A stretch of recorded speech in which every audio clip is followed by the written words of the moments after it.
No one saved me. No miracle happened.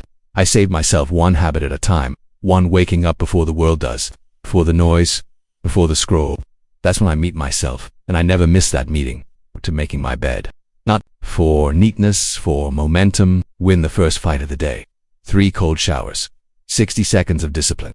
If I can defeat comfort, I can defeat anything. 4 daily walks without my phone. No distractions, just clarity. That's where most of my real ideas are born. 5 1 hour of deep work. No tabs, no phone.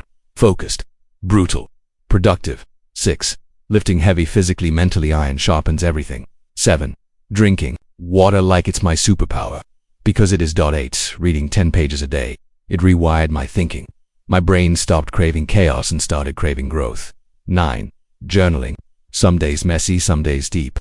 Every day, honest. 10 keeping one promise daily, even if it's small. That's how you rebuild self-trust. 11 no screens the first hour. Protect your mind before the world floods it. 12 tracking my time. Not to be perfect, to be aware.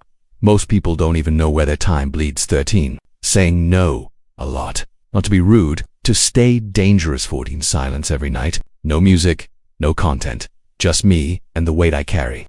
That's where healing happens. 15 daily movement. Even when I'm tired, motion kills stagnation. 16 eating clean, not for ABS, for energy, for focus, for war. Keeping my space clean.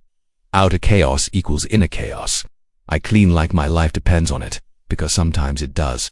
18 writing down 3 wins nightly. Even if the win is I didn't quit today.